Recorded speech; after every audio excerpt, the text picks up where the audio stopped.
Hello guys, Matthew here and welcome back again to the TechTeak YouTube channel. Upon the release of the Intel's latest enthusiast level CPU series called Broadwell E, motherboard manufacturers decided to freshen up and broaden their existing X99 lineup as it uses the same CPU socket. One of the prime examples of this is ASRock's X99 gaming i7 model coming from their Fatal1ty series.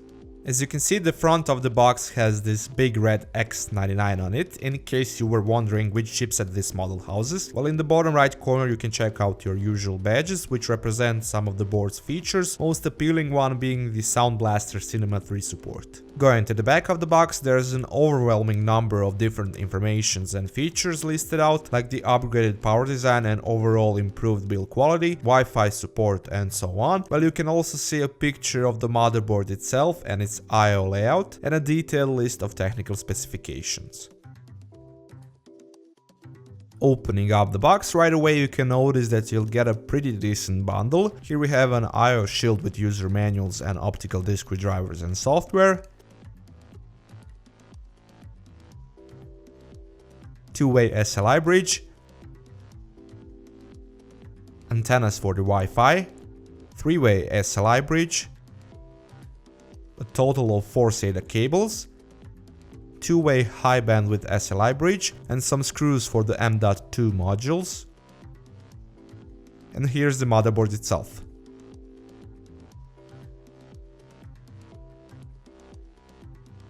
As you can clearly see, this model is all but your regular example of an X99 motherboard. Before all, we have this pretty aggressive looking black and red design patterns scattered all around the board, starting from the chipset's heatsink to these arrow-like patterns, which actually in a way indicate the location of the M.2 slots. And yes, we have 2 of them on this model, one capable of taking in 80mm and other 110mm long modules.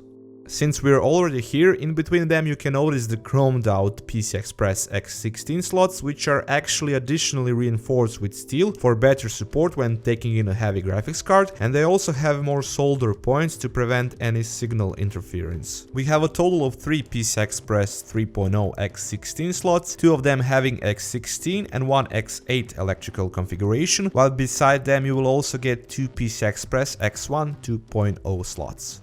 Fun fact before I continue, this model has an 8-layer PCB construction, which makes it a little bit heavier but also better in terms of its build quality. Moving to the top half of the motherboard, most of it is reserved for the socket itself of course, as well as a total of 8 slots for up to 128GB of high-speed DDR4 RAM, or even more if you plan to use Xeon CPU. Between them and above the CPU socket you can see the 12-phase power design, which utilizes premium 60A power chokes, UDM MOSFETs and 12K Nichikan Platinum caps, all hiding and being cooled off under this decently sized passive heatsink, while before all making a good base for an above average overclocking potential.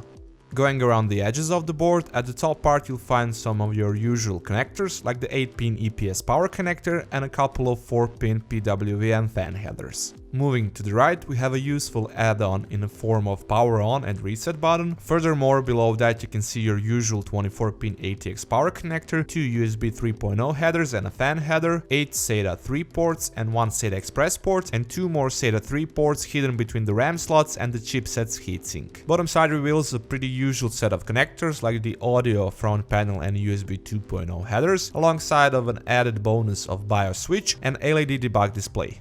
Last but not the least, left edge side of the motherboard is reserved for the audio circuitry, which beside the Realtek LC1150 codec houses Nichicon gold caps, 600 ohm headphone amplifier, PCB MEI shielding, and this plastic aesthetic cover which stretches all the way to the top, covering I/O ports, which this model has a lot. Out of this bunch, probably the most interesting and out of the ordinary are the USB 3.1 Type A and Type C ports, 2 1GB LAN ports, and connection points for the 802.11ac Wi-Fi antennas. That's it guys for this time from me. Thank you once again for checking out the unboxing and preview of the ASRock's Fatal1ty X99 gaming i7 motherboard. Feel free to give this video a thumbs up if you like it, it helps me a lot. Leave a comment down below if you have any questions about the product, and of course if you would like to see more content like this you can subscribe to the TechTeak YouTube channel, or you can just check out some of my other videos from before.